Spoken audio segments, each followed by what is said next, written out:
Bienvenue dans ce tutoriel. Bienvenue dans ce tutoriel pour essayer de comprendre ce que sont l'interaction gravitationnelle et la loi de Coulomb. Donc on va essayer de faire un parallèle entre les deux interactions. Alors tout d'abord, on va remarquer des similitudes entre les deux interactions. Donc la première, donc si je regarde quelles sont les analogies possibles, je vais essayer d'écrire un tout petit peu plus gros. Donc les analogies, ce sont deux interactions qui sont en 1 sur D2, donc la distance qui sépare les deux objets qui créent l'interaction, que ce soit une interaction gravitationnelle ou une interaction électrostatique. Et elles sont toutes les deux dans la direction d'un vecteur unitaire UAB. Donc vecteur unitaire signifie que la norme vaut 1 et que il est orienté de A. Alors, pardon, c'est de A. On va gommer ça vers B. Ensuite, dans les analogies, il y en avait une qui était notée dans les documents du DM. Ce sont deux interactions qui ont une portée infinie. Voilà pour les analogies. Maintenant, si on regarde quelles sont les différences entre les deux. Donc je vais les mettre ici entre chaque côté et séparer les analogies. Alors en ce qui concerne les différences, dans le cas de l'interaction gravitationnelle, le produit de grandeur physique qui est situé au numérateur est un produit de masse, tandis que pour l'interaction gravitationnelle, c'est un produit de charge électrique. Ensuite, dans les différences, vous avez également une notion de sens dans lequel l'interaction va avoir lieu. L'interaction gravitationnelle sera toujours une interaction de nature attractive, tandis que la loi d'interaction électrostatique sera de nature attractive ou répulsive. Et dans les deux documents qu'il y avait aussi dans le DM, vous avez pu constater que la différence, c'est que ici, la loi d'interaction gravitationnelle, elle est prédominante à l'échelle macroscopique, c'est-à-dire au niveau du très très grand dans l'espace, alors qu'ici, on est plutôt dans une prédominance à l'échelle microscopique. Voilà pour les différences. Alors attachons-nous maintenant à essayer de comprendre pourquoi cette interaction gravitationnelle est de nature attractive et pourquoi cette interaction électrostatique, elle peut être de nature attractive ou de nature répulsive en fonction des situations. Donc si je pars du principe que je m'intéresse pour l'instant à l'interaction gravitationnelle, je place un point A, un point B, en ce point A une masse MA, au point B une masse MB. Et je vais m'intéresser à la force d'interaction créer l'interaction, et MB qui l'a subit. Donc si c'est A qui crée l'interaction, B qui l'a subie, ce qui va m'intéresser, c'est la force exercée par A sur B.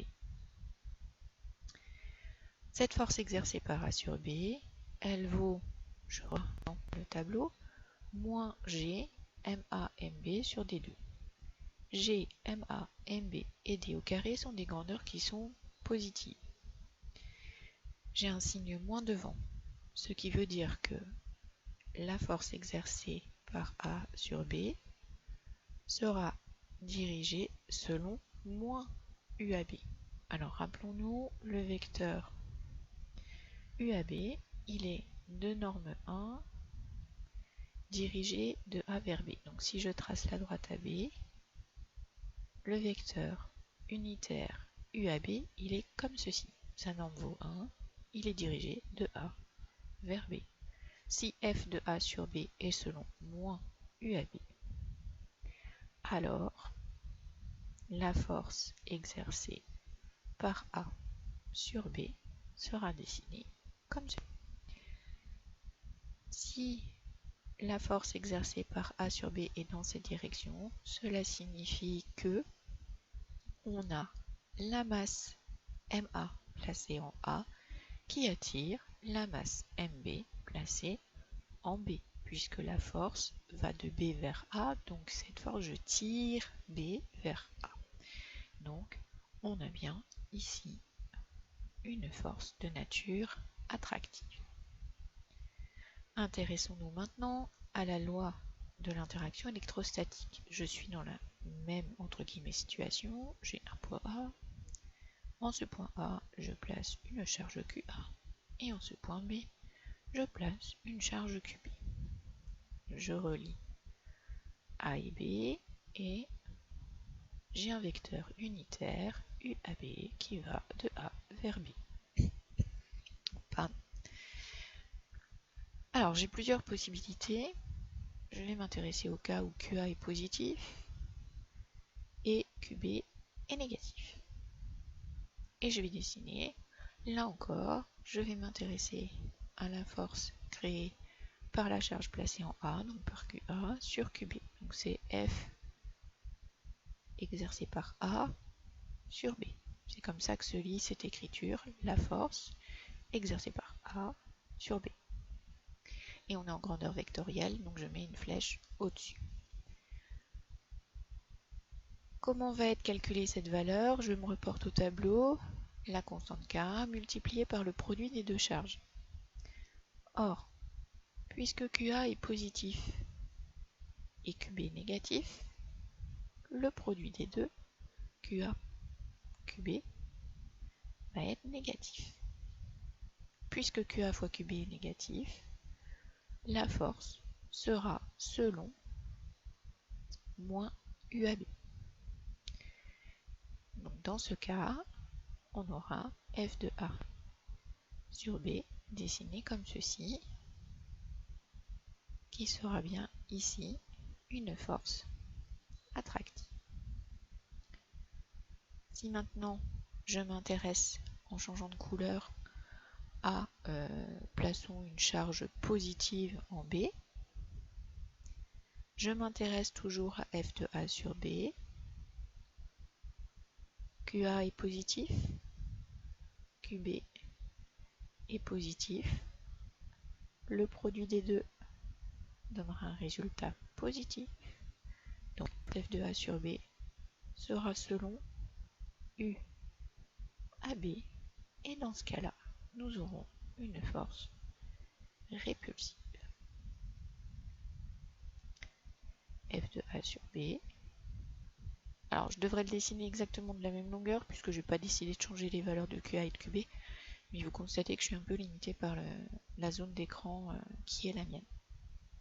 Donc voilà, on a compris maintenant quelles sont les analogies, les différences entre ces deux lois de l'interaction.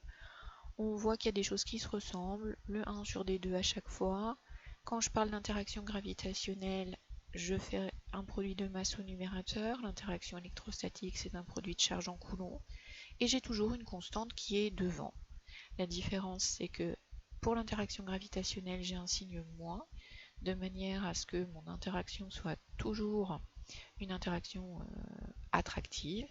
Et puis, dans le cas de l'interaction électrostatique, il n'y a pas de signe dans dans l'expression et en fonction du signe des charges électriques, dans ce cas-là, on aura une interaction qui sera attractive et pulsive. Bonne journée.